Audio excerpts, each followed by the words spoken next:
আসসালামু আলাইকুম। সুপ্রিয় শিক্ষার্থী বন্ধুরা, কেমন আছো? আশা করি তোমরা আল্লাহ তাআলার রহমতে ভালো আছো। আজকে আমি তোমাদের সামনে অষ্টম শ্রেণীর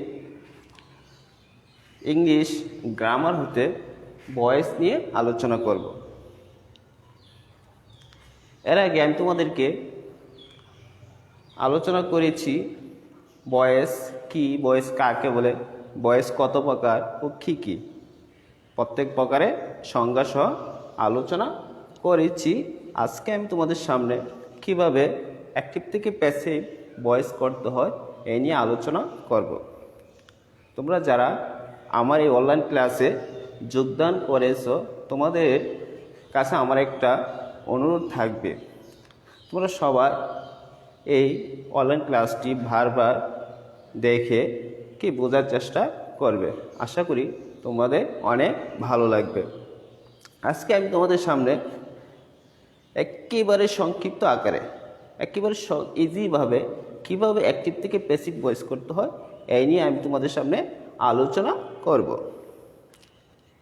আমরা অনেকেই অ্যাক্টিভ থেকে প্যাসিভ কীভাবে করতে হয় এই নিয়ে আমরা কি করতে পারি না, কিন্তু অ্যাক্টিভ থেকে প্যাসিভ কিন্তু একেবারে ইজিভাবে অ্যাক্টিভ থেকে প্যাসিভ করা যায় এই নিয়ে আজকে আমি তোমাদের সামনে আলোচনা করব।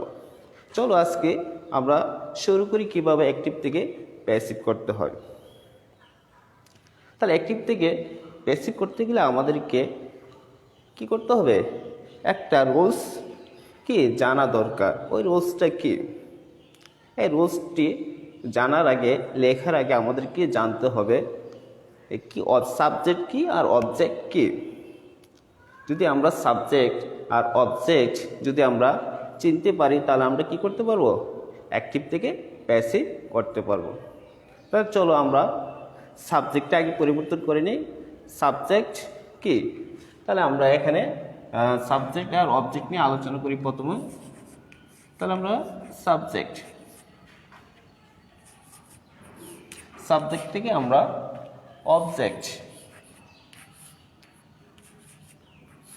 অবজেক্ট আলোচনা করব। এখন তো আমাদের কি করতে হবে, পরিবর্তন করতে হবে। অ্যাক্টিভ থেকে প্যাসিভ করতে গেলে আমাদেরকে কি করতে হয়, সাবজেক্ট পরিবর্তন করতে হয় আর একটি অবজেক্ট পরিবর্তন করতে হয়। মানে কি থাকলে পরিবর্তন হবে, কি না থাকলে পরিবর্তন হবে না, এই নিয়ে আগে আমি তোমাদের সামনে আলোচনা করব। তাহলে এখানে সাবজেক্ট, তারপরে অবজেক্ট। তাহলে সাবজেক্ট যদি আই থাকে, যদি সাবজেক্ট আই থাকে, তাহলে আমাদের কি করতে হবে, অ্যাক্টিভ প্যাসিভ ভয়েসে মি লিখতে হবে। আই থাকলে লিখতে হবে মি, অথবা মি থাকলে লিখতে হবে আই। যদি কোনো সেন্টেন্সে অ্যাক্টিভ ভয়েস যদি আমাদেরকে পরীক্ষাতে করার জন্য যদি বলে, তাহলে যদি সেন্টেন্সে যদি আই থাকে তাহলে আমরা লিখবো মি, আর যদি মি থাকে তা আমরা লিখবো আই। যদি হি থাকে, হি থাকলে কি হবে, হি থাকলে হবে হিম, হি থাকলে হিম হবে, অথবা হিম থাকলে হি। যদি কি থাকে, সি থাকে, সি থাকলে লিখতে হবে হার, সি থাকলে লিখতে হবে কি হার লিখতে হবে, অথবা হার থাকলে লিখতে হবে সি। আর যদি দে থাকে, দে থাকলে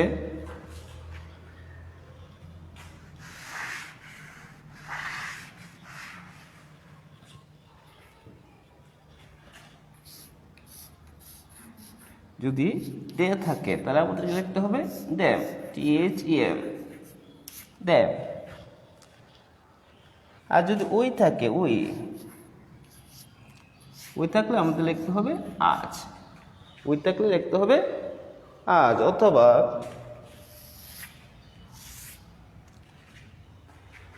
যদি ইউ থাকে, ইউ থাকলে ইউ হবে, কোনো পরিবর্তন হবে না।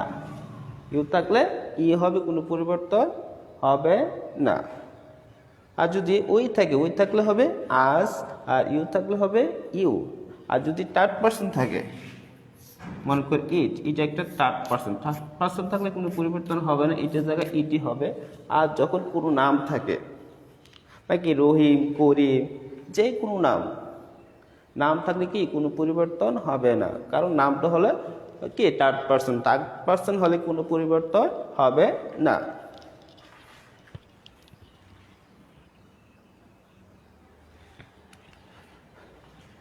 সুপ্রিয় শিক্ষার্থীরা, প্রথমে আমরা জানলাম কিভাবে পরিবর্তন করতে হয়, সাবজেক্টে কিভাবে পরিবর্তন করতে হয়। আই থাকলে আমরা লিখবো মি, হি থাকলে লিখবো হি, আর যদি সি থাকে তারপর হবে হার, HER হার। আর যদি সি থাকে ও সি থেকে হার হবে, আর দে থাকলে দেম হবে, আর উই থাকলে হবে আজ, US আজ, আর ইউ থাকলে ইউ হবে, যদি ইট থাকে ইট হবে। এটা কিভাবে আমরা সাবজেক্টে কিভাবে অবজেক্ট পরিবর্তন করব অথবা অবজেক্টে কিভাবে আমরা সাবজেক্ট পরিবর্তন করব, এগুলো সংক্ষিপ্ত একটা রুলস এখানে দেওয়া হলো।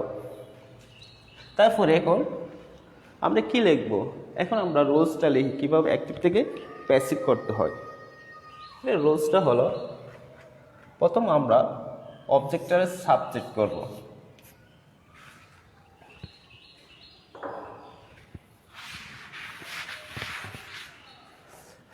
রুলসটা হলো, সর্বপ্রথম আমাদেরকে কী করতে হবে, অ্যাট ফার্স্ট আমাদেরকে অবজেক্টটারে অবজেক্টের কী করতে হবে, সাবজেক্ট করতে হবে। প্রথমেই আমরা যে কাজটা করব, কাজটা হবে কি, অবজেক্টটা আমাদেরকে সাবজেক্ট করতে হবে। আগে আমাদেরকে সেন্টেন্স থেকে চিনে নিতে হবে কোনটা সাবজেক্ট, কোনটা ভার, কোনটা অবজেক্ট। আমরা জানি সাবজেক্ট মানে কি, যে কাজটি করে সে হচ্ছে সাবজেক্ট। আর ভার মানে কি, কোনো কিছু করা, এটাকে বলে ভার। অবজেক্ট মানে কি, কর্ম। তাহলে এখন আমাদেরকে আগে জানতে হবে কি সাবজেক্ট কোনটা, ভার কোনটা, আর অবজেক্ট কোনটা। যদি আমরা তিনটা যদি আমরা কি আইডেন্টিফিকেশন করতে পারি, চিহ্নিত করতে পারি, তাহলে আমরা কি করতে পারবো, অ্যাক্টিভ থেকে প্যাসিভ ইজিভাবে করতে পারবো। তারপরে অবজেক্টটাকে যখন আমরা সাবজেক্ট করার পরে তারপরে আমাদের কি করতে হবে, অক্সিলারি ভার বসাতে হবে। এটাকে বলে অক্সিলারি ভার, সংক্ষিপ্তভাবে মিলে লিখলাম।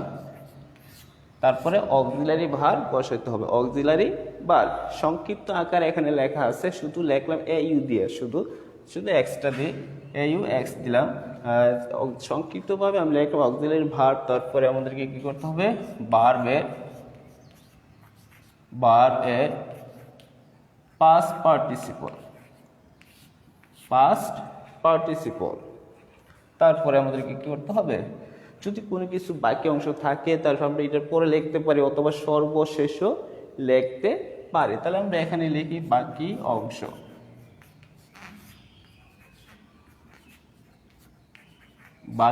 অংশ, তারপরে এখানে একটা বাই বসাতে হবে, বাই। তারপরে সর্বশেষ যেটা, এটাকে হবে সাবজেক্টে টু অবজেক্ট।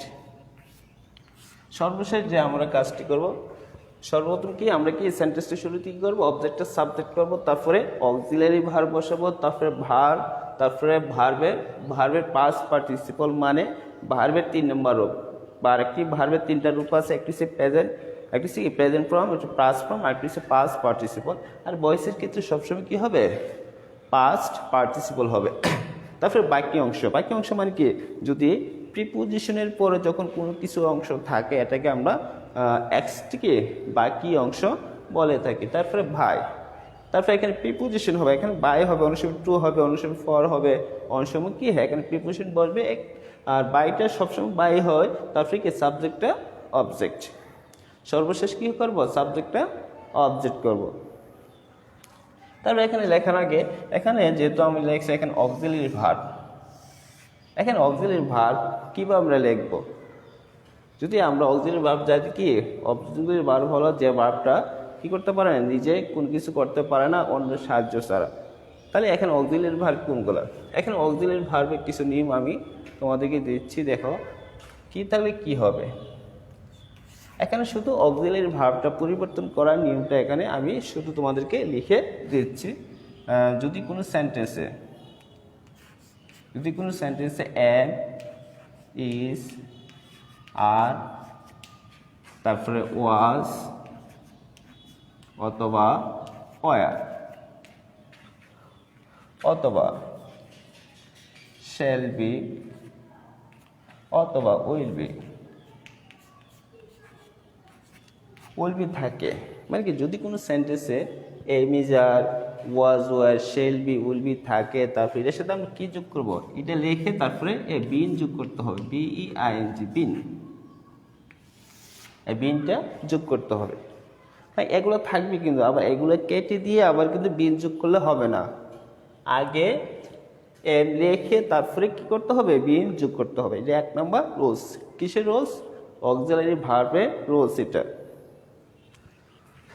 তারপর 2 নম্বরটা কি, যদি কোনো সেন্টেন্সে হ্যাভ থাকে, হ্যাভ অথবা হ্যাজ অথবা হ্যাড অথবা শ্যাল হ্যাভ,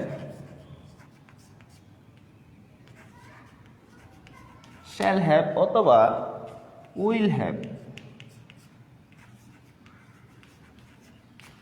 থাকে, যদি কোনো সেন্টেন্সে অক্সিলারি ভার্ব হ্যাভ অথবা হ্যাজ অথবা হ্যাড অথবা শ্যাল হ্যাভ অথবা উইল হ্যাভ থাকে, তারপর আমরা এটার সাথে কি যোগ করব, এটার সাথে আমরা বিন যোগ করব, BEEN, বিন যোগ করব, বি দিয়া EN বিন যোগ করব।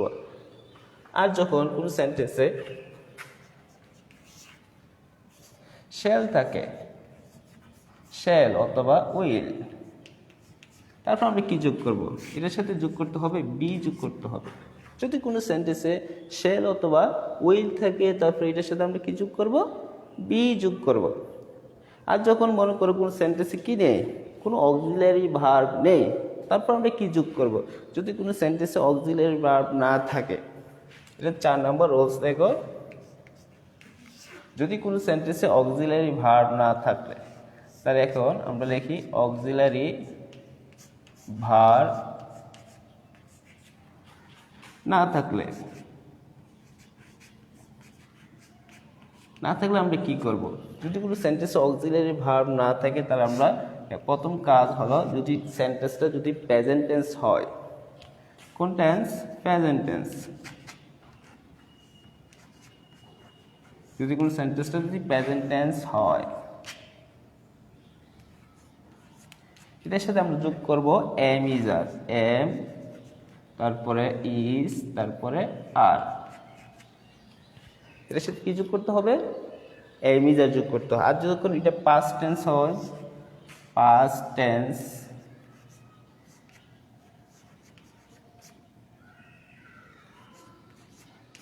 হলে যোগ করবা ওয়াজ অথবা ওয়ার। সেক্ষেত্রে বন্ধুরা এই 3টা রুলস, শুধু এই অক্সিলারি ভার্বের জন্য এই 3টা রুলস তোমাদেরকে কি দেওয়া হলো, যাতে কি তোমরা কি করতে পারবো, একদম ইজিভাবে অ্যাক্টিভ থেকে প্যাসিভ করতে পারবে। শিক্ষার্থী বন্ধুরা, আমরা যখন অ্যাক্টিভ থেকে প্যাসিভ করব, তখন অবজেক্টটা সাবজেক্ট করব, অবজেক্টটা সাবজেক্ট। এখানে অবজেক্টটা সাবজেক্ট মানে কি, এখানে অবজেক্ট যদি মি থাকে, ওই যে এখানে অবজেক্ট যদি মি থাকে, তাহলে আমরা লিখবো আই, আর যদি হিম থাকে হি, যদি হার থাকে সি হবে, যদি দেম থাকে দে হবে, আর যদি আজ থাকে তাহলে আমরা লিখবো ওই। আর যখন ইউ থাকলে কোনো পরিবর্তন হবে না, ইউ থাকলে ইউ হবে, আর ইট থাকলে ইট। আর যখন কোনো নাম হবে, কোনো কারো নাম, কারো প্রতিষ্ঠার নাম হবে, তখন কি কোনো পরিবর্তন হবে না। এটা অবজেক্টটা সাবজেক্ট। তারপরে অক্সিলারি ভার্ব, এখন অক্সিলারি ভার্বের 4টা রুলস দেওয়া আছে। একটা, যখন কোনো সেন্টেন্সে am is are, was were, shall be, will be থাকে, এটার সাথে কি যোগ করতে হবে, বিন যোগ করতে হবে, বা এম রেখে তারপর বিন যোগ করতে হবে। আর যখন কোনো সেন্টেন্সে have, has, had, shall have, will have থাকে, এটার সাথে কি যোগ করতে হবে, বিন যোগ করতে হবে, BEEN বিন। আর যখন কোনো সেন্টেন্সে শেল আর উইল থাকে, এটার সাথে আমরা শুধু বি যোগ করব।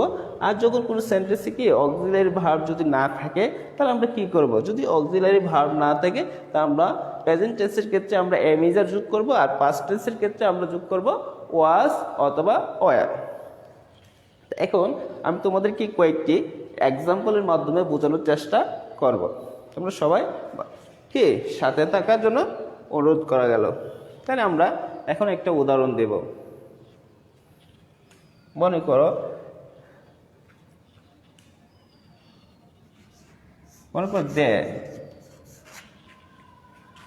they are playing cricket.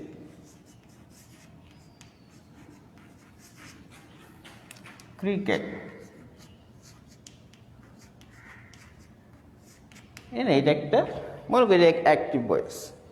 They are playing cricket, এটা হচ্ছে একটা অ্যাক্টিভ ভয়েস। এটাকে আমরা এখন কি করব, প্যাসিভ ভয়েসে রূপান্তরিত করব। এখন এটা প্যাসিভ ভয়েস করতে গেলে আমাদের কি করতে হবে, এই যে রুলসটা আছে, ওই রুলসটা, ওই ঘটনা আমাদেরকে কি করতে হবে, মনে রাখতে হবে। ঘটনাটা কি, অবজেক্টের সাবজেক্ট, তারপর অক্সিলারি ভার্ব, ভার্বের পাস্ট পার্টিসিপল, আর বাকি অংশ মানে কি প্রিপোজিশনের পরে যে অংশটা থাকে এটাকে আমরা বাকি অংশ বলে থাকি। তারপর বাই, তারপর সাবজেক্টটা অবজেক্ট। এখন সেন্টেন্সটা করার ক্ষেত্রে আমাদের কি করতে হবে, আগে অবজেক্ট সাবজেক্ট জানতে হবে, তারপরে ভার্ব, তারপরে অবজেক্ট। যে এখন আমরা করলাম দে আর প্লেইং ক্রিকেট, মানে তারা ক্রিকেট খেলছে মানে খেলতেছে। তাহলে এখানে দে হবে সাবজেক্ট, আরটা হবে অক্সিলারি ভার্ব, তারপরে প্লে মানে ভার্ব, আর এখানে ক্রিকেটটা হবে অবজেক্ট। তাহলে এখন আমরা উদাহরণটার এই যে এক্সাম্পল কি, এই রুলসটির মাধ্যমে ফর্মুলার মাধ্যমে আমরা কি করব, একটা প্যাসিভ ভয়েস করার চেষ্টা করব। তারপরে এখন আমরা অবজেক্টের সাবজেক্ট, এখানে অবজেক্ট কি আছে, এখানে অবজেক্ট হলো ক্রিকেট, অবজেক্ট কি ক্রিকেট হবে অবজেক্ট। তাহলে এখন যেহেতু ক্রিকেট একটা নাম, তাহলে এখানে কি কোনো পরিবর্তন হবে না।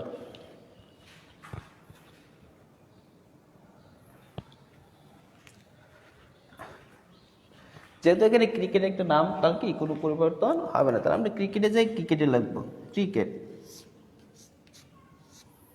ক্রিকেট। তাই ক্রিকেট যেহেতু নাম, তাহলে কি কোনো পরিবর্তন হবে না। তারপরে কি বসাতে হবে, অক্সিলারি ভার্ব।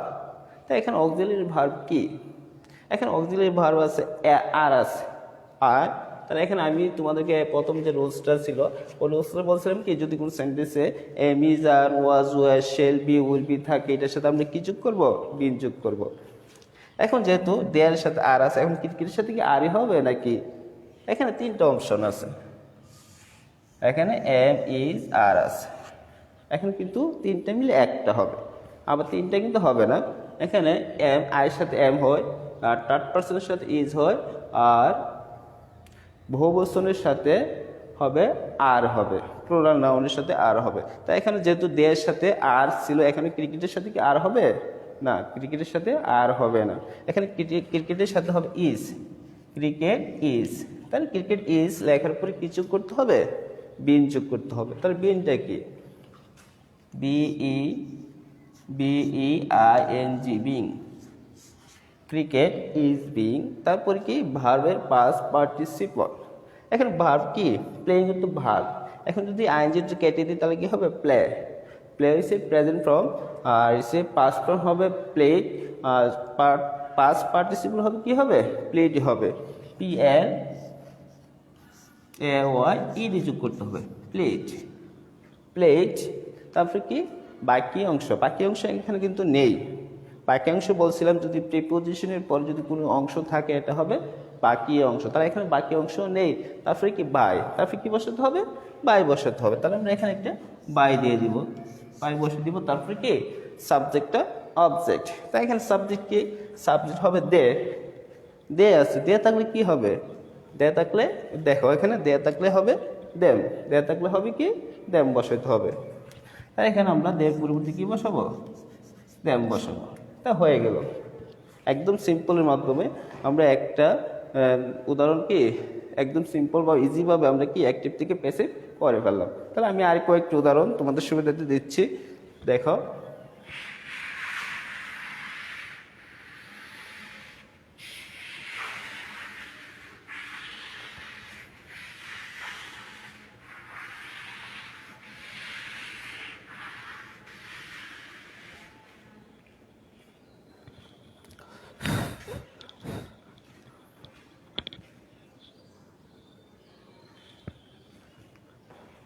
দেখো আরেকটা উদাহরণ দিলাম, একটা উদাহরণ কি,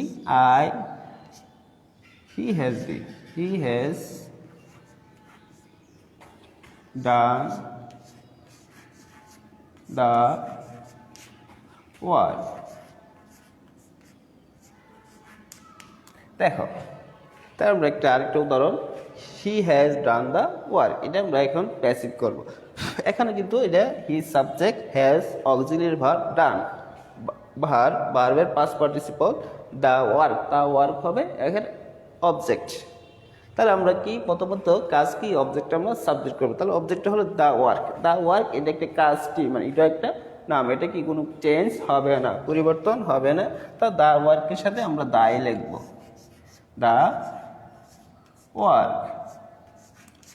তা ওয়ার্কের পরে কি আবার কি অক্সিলারি ভার্ব। তাহলে এখানে অক্সিলারি ভার্ব কি আছে, হ্যাজ আছে। দেখো রোজ 2 নম্বর রোজটা, 2 নম্বর রোজ কি, যদি কোনো সেন্টেন্সে have, has, had, shall have, will have থাকে, এটার সাথে আমরা কি যোগ করতে হবে, এই যে বিন যোগ করতে হবে, বিন, BEEN, বিন, এই বিন যোগ করতে হবে। তাহলে আমরা দ্য ওয়ার্ক হ্যাজের সাথে কি যোগ করতে হবে, হ্যাজের সাথে আমরা বিন যোগ করব, BEEN, বিন। তারপরে ভার্বের পাস্ট পার্টিসিপল, সেক্ষেত্রে তোমরা সবসময় মনে রাখবা, যদি কোনো সেন্টেন্সে হ্যাভ আর হ্যাজ থাকে বা 2 নম্বর রোলসের অক্সিলারি ভার্ব থাকলে তারপরে এখানে কি হবে, ভার্বটা সবসময় কি হবে, ভার্বের পাস্ট পার্টিসিপল হবে। তাহলে এখানে ডানটা পাস্ট পার্টিসিপল, এখানে কোনো পরিবর্তন করা দরকার নেই। তাহলে এখানে ডানই হবে, ডান। দ্য ওয়ার্ক হ্যাজ বিন ডান, তারপরে কি হবে, এখানে কিন্তু বাক্য অংশ নেই, এখানে তারপরে কি হবে, বাই, তারপরে সাবজেক্টটা অবজেক্ট। এখানে সাবজেক্ট কি আছে, সাবজেক্ট আছে হি থাকলে কি হবে, এখানে দেখো ওই যে হি থাকলে কি হয়, হি থাকলে হিম হয়, হি থাকলে এখানে কি লিখতে হবে, হিম লিখতে হবে, HREM। তা হয়ে গেল অ্যাকটিভ থেকে প্যাসিভ। তাহলে আরও কি, প্রথম একটা রোলসে দিলাম, তারপরে 2 নম্বর, এখন আমরা 3 নম্বর থেকে একটা এক্সাম্পল দেব।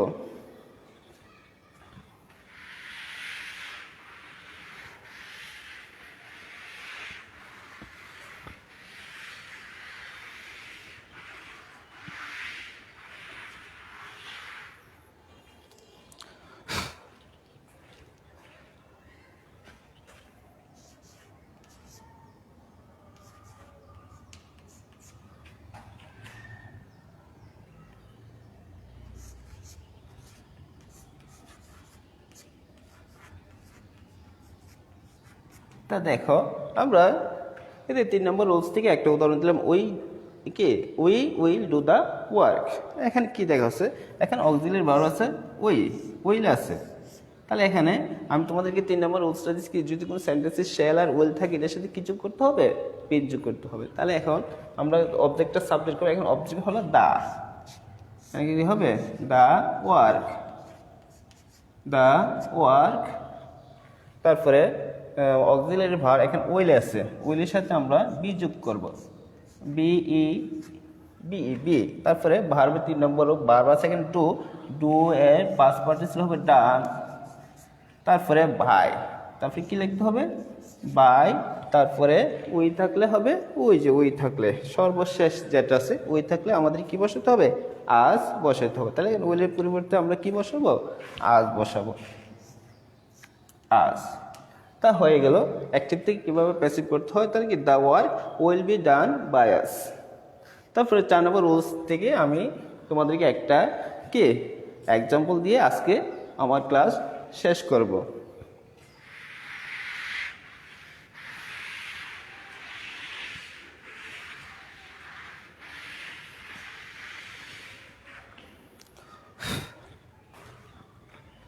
যেমন একটা উদাহরণ দিয়ে এক্সাম্পল, আই এট রাইস, তো এখানে আই এট রাইস, এখানে কিন্তু অক্সিলারি ভার্ব নেই, এখানে সাবজেক্ট ভার্ব অবজেক্ট ঠিক আছে, কিন্তু এখানে অক্সিলারি ভার্ব নেই। তাহলে অক্সিলারি ভার্ব না থাকলে আমি তোমাদেরকে 4 নম্বর যে রুলসটা হয়েছিল ওই রুলসটা দিলাম, কি না থাকলে প্রেজেন্ট টেন্সের ক্ষেত্রে হবে এম ইজ আর, আর পাস্ট টেন্সের ক্ষেত্রে হবে ওয়াজ ওয়ার। এখন আমাদেরকে প্রথমে দেখতে হবে সেন্টেন্সটা কি প্রেজেন্ট টেন্স নাকি পাস্ট টেন্স। সেন্টেন্সটা আই ভার্বের 2 নম্বর রূপ, তারপরে রাইস। তাহলে এখানে ভার্ব ইটে সেন্টেন্সটা হলো কি পাস্ট ইন্ডিভিজুয়াল হবে। সেন্টেন্সটা কি পাস্ট ইনডিফিনিট টেন্স। তাহলে এখন এটা আমরা অ্যাক্টিভ থেকে বেসিক করবো। রাইস থাকলে রাইসে হবে, যেহেতু একটা নাম রাইস থাকলে রাইস হবে। যদি সেন্টেন্স না থাকে তার কি হবে? পাস্ট টেন্সের ক্ষেত্রে ওয়াজ ওয়ার, তাই রাইসের সাথে কি হবে? ওয়াজ হবে। রাইস ওয়াজ ভার্বের 3 নম্বর রূপ, এটার 3 নম্বর রূপ কি হবে? Eaten, EATEN, eaten. তারপরে ভাই, তা আয় থাকলে কি হবে? মি হবে। এটা পাস্ট টেন্সের ক্ষেত্রে। আর যখন প্রেজেন্ট টেন্স হবে, যেমন present tense they play cricket, they play cricket. এখানে কিন্তু অক্সিলারি ভার্ব নেই। এই সেন্টেন্সটা কি? সেন্টেন্সটা হলো প্রেজেন্ট টেন্স। তাহলে প্রেজেন্ট টেন্সে কি বসাতে হবে? এম ইজ আর বসাতে হবে। তাহলে এখানে কি হবে? Cricket, cricket. তো ক্রিকেট এর সাথে কি হবে? ইজ হবে। ক্রিকেট ইজ, ক্রিকেট ইজ এটার পাস্ট পার্টিসিপল হবে প্লেড, প্লেড বাই, তে থাকলে হবে দেম। সেক্ষেত্রে বন্ধুরা আজকে আমার অনলাইন ক্লাসের এতটুকুই ছিল। আগামীতে যদি আমার সুযোগ হয় আবার ইংলিশ গ্রামার নিয়ে আবার আলোচনা করব। তোমরা ভালো থাকবে, সুস্থ থাকবে। আল্লাহ হাফেজ।